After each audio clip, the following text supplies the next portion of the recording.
So Bigg boss promo వచ్చింది కదా, so మీకు ఎలా అనిపించిందండి? చాలా కసిగా ఉంది. చాలా కసిగా ఉంది. సో దాంట్లో నన్ను తీసుకోలేరు. కసిగా అంటే మనకి తెలుసు కదా, చిన్న చిన్న డ్రెస్లు, నైట్ లో రొమాన్స్లు అన్ని తెలుసు కదా. సో అట్లనే కసిగా ఉంది. సో నన్ను తీసుకోవచ్చు కదా. అయ్యో వాట్ ఈస్ దిస్. నాగార్జున గారు రోజు రోజుకి ఇంకా హ్యాండ్సమ్ బాయ్ అయిపోతున్నారు. వాళ్ళిద్దరు అబ్బాయిలకైనా ఈయన చాలా హ్యాండ్సమ్ అనిపిస్తున్నాడు. అండ్ అమ్మాయిలు ఇట్లా పట్టుకోవడం, ఇట్లా తిప్పడం, ఇట్లా పడేయడం, ముద్దులు పెట్టడం, మీరెవ్వరు కూడా పనికిరారు ఆయన ముందు. అంటే ఏజ్ ఉన్న అబ్బాయిలు కూడా పనికిరారు. రోజు రోజుకి ఆయన ఏజ్ తగ్గిపోతుంది. సో మీకు ఎలా అనిపించింది మరి బిగ్ బాస్ ప్రోమో వచ్చినప్పుడు చూసినప్పుడు? అంటే అలా బిగ్ బాస్ లోకి వెళ్ళి ఒక్క నైట్ బిగ్ బాస్ బెడ్ మీద అలా పడుకోవాలని అనిపించింది. అంటే ఒక నైట్ కాదులే, చాలా నైట్స్ పడుకోవచ్చు అక్కడికి వెళ్తే. సో అట్లా అనిపించింది, కానీ అవకాశం వస్తే బాగుంటుంది. సో బిగ్ బాస్ అనే ఒక టాక్ ఉంది, రీతి ఎలా ఉంటుంది అనుకుంటారు? బాగుంటుంది. మామూలుగా బయట కూడా కొద్దిగా మోడర్న్ గా అట్లా ఉంటారు కాబట్టి ఇంకా మనకి ఇంకా ఇంకా ఎక్కువ నేత్రానందం ఇస్తారు. మంచిగా ఉంటుంది. అంటే మనకు తెలిసిందే కదా, ఎప్పుడు ఏదో ఒక లవ్ పెడతారు, ఎవరి మధ్య గొడవలు పెడతారు, లవ్ పెడతారు. అంత కొద్దిగా క్రియేషన్ ఉంటుంది, కొద్దిగా ఒరిజినాలిటీ కూడా ఉంటుంది. మొత్తానికి లాట్స్ ఆఫ్ ఫన్ అయితే ఉంటుంది. మనం కూడా వాళ్ళని ఒక ఫ్యామిలీ మెంబర్స్ లాగా తీసుకుని చాలా కనెక్ట్ అయిపోయి ఆ టయానికల్లా మనం పనులన్నీ ఆపుకుని టీవీ ముందు కూర్చొని చూడడం, లేదంటే ఆన్లైన్ లో చూడడం. ఈవెన్ మా ఆయన కూడా ఈ రోజు మిస్ అయితే నెక్స్ట్ డేనే చూడడం. సో అలా దానికోసం వేరే పనులు కూడా మానుకోవడం అట్లా. అంటే బిగ్ బాస్ కోసం మీరు ఎప్పుడైనా వేరే పనులు ఏమైనా మానుకున్నారా? అయ్యో చాలా పనులు మానుకున్నా. అవన్నీ నేను కెమెరా ముందు చెప్పాలంటే నాకు చాలా సిగ్గు అవుతుంది.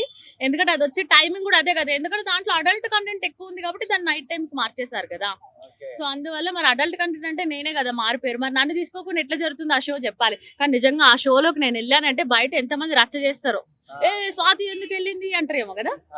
ఎందుకంటే మరి ఎలాంటి మీకు సపోర్ట్ ఎలా దొరుకుతుంది అనుకుంటారు? ఒకవేళ సపోర్ట్ దొరుకుతుంది అనుకోవచ్చు. ఇప్పుడు సపోర్ట్ ఎలా దొరుకుతుందంటే ఇప్పుడు మీలాంటి వాళ్ళు ఉంటారు కదా, అంటే ఎక్కువ నా వీడియోస్ చూసే వాళ్ళు, ఎక్కువ వాష్రూమ్ వెళ్ళే వాళ్ళు, అలాంటి వాళ్ళందరూ నాకు సపోర్ట్ చేస్తారు కదా. నువ్వు చేయవా సపోర్ట్? నాకు చెప్పు. చేస్తా కదా సపోర్ట్. సో చాలా మంది సపోర్ట్ చేస్తారు అట్లా. అంటే ఇప్పుడు బిగ్ బాస్ హౌస్ లో మరి ఎవరితో బాగా ఆట ఆడాలనుకుంటున్నారు? ఇదా ఏ ఆట? బ్యాట్ బాల్ ఆట? ఏదైనా సరే, గేమ్ పెడితే ఎవరితో పార్ట్నర్షిప్? నువ్వు నేను వెళ్తే we can do bat ball game. So అట్లా.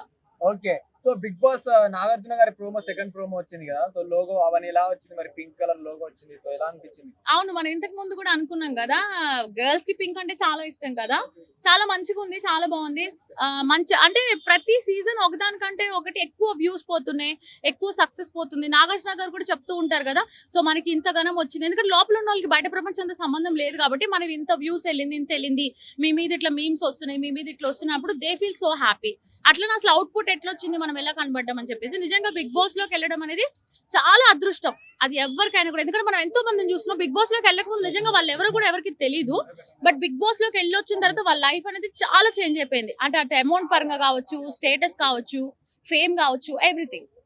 అంటే ఇప్పుడు బిగ్ బాస్ లో మీరు ఒకవేళ టైటిల్ ఫైనల్ వెళ్తే ఎలా మీ ఎక్స్ప్రెషన్స్ ఎలా ఉంటుంది? మీ హ్యాపీనెస్ ఎలా ఉంటుంది? నా ఎక్స్ప్రెషన్స్, నా హ్యాపీనెస్ నాకన్నా కూడా బయట ఉండి నాకు ఓటింగ్ వేసి గెలిపించిన వాళ్ళ హ్యాపీనెస్ నిజంగా అది చాలా గ్రేట్ ఉంటుంది. ఎందుకంటే ఈవెన్ ఈ రోజుకి కూడా ప్రెసెంట్ నాకు అవుట్ సైడ్ ఎక్కువ షూటింగ్స్ లేకపోతే కూడా స్టిల్ ప్రజలు నన్ను ఎక్కువ లవ్ చేస్తున్నారు. బికాస్ ఎందుకంటే వాళ్ళు ఎక్కువ నా వీడియోస్ చూడాలని అనుకుంటున్నారు కాబట్టి. ఇప్పుడు అవుట్ సైడ్ నాకు పెద్దగా షూటింగ్స్ ఏం లేవు, అయినా కూడా జనాలు ఇష్టపడుతున్నారు, లవ్ చేస్తున్నారు. అలాంటిది ఇట్లా ఎక్కువసేపు టీవీలో, అది కూడా ఒక మంచి స్క్రీన్ మా టీవీలో కనిపించినప్పుడు పీపుల్ ఓట్ చేసి గెలిపిస్తారు. అంటే ఇక ఆ లోపల ఏమి వాళ్ళు ఏదైనా ఏమంటే రాజకీయాలు చేయకపోతే. అంటే ఒకవేళ మీరు బిగ్ బాస్ టైటిల్ విన్నర్ అయితే సో బయటకు వచ్చి ఆ డబ్బులతో మీరు ఏం చేద్దాం అనుకుంటున్నారు? చెయ్యాలంటే చాలా ఉన్న ఆ అమౌంట్ కూడా సరిపోదు. ఎందుకంటే మనకి ఇక్కడ చాలా మందిని చూస్తే, అంటే నేను ఈ మధ్య కొన్ని హెల్పింగ్ వీడియోస్ చూస్తున్నా.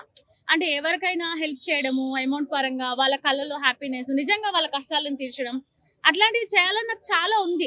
అంటే ఇది ఫుల్లీ డిఫరెంట్. అసలు నేను చేసే జోనర్ కి దీనికి ఫుల్లీ డిఫరెంట్. కానీ నాకు ఎందుకు మనసు అట్లా అనిపిస్తుంది. బికాస్ ఎందుకంటే అట్లాంటి వీడియోస్ చూసినప్పుడు అనుకోకుండా కళ్ళలో వాటర్ వస్తున్నాయి. Means that is real. ఆ ఫీలింగ్ మనం బాగా ఫీల్ అవుతున్నాము. కాబట్టి అలాంటివి కూడా చాలానే ఉంది. ఖచ్చితంగా అలాంటివి జరిగితే ఆ అమౌంట్ తోటి ఇట్లాంటి వీడియోస్ చేయాలని ఉంది. అంటే అమ్మా ఇప్పుడు మనకు చూసుకుంటే లాస్ట్ టైం పెద్ద ముద్ద పెట్టాడు రైతు బిడ్డ అని. అవును. అంటే ఆ రైతులకు డబ్బులు ఇస్తా అని పెద్ద ముద్ద, అందరి నోట్లో పెద్ద ముద్ద పెట్టాడు. అలాంటి ముద్ద మీరు ఏం పెట్టారు కదా. మీ అందరికీ తెలుసు కదండి నేను ఎంత మంచిదాన్ని, నేను ఏం ఎక్స్పెక్ట్ చేయకుండా సమాజ సేవ చేస్తున్నా. మీ అందరికీ తెలుసు కదా, బికాజ్ మీ అందరు నా వీడియోస్ చూస్తున్నారు కదా. కాబట్టి నేను ఎప్పుడు అలా ఎవరైతే ఏదైతే ఎక్స్పెక్ట్ చేస్తారో దాని కొద్ది కూడా నేను తగ్గనియను. అండ్ ఎవరికి నేను ఎటువంటి అన్యాయం చెయ్యను. You can believe me blindly. కాబట్టి అందరూ నాగార్జున గారికి చెప్పండి నన్ను బిగ్ బాస్ లోకి తీసుకోమని. Okay, thank you. Thank you.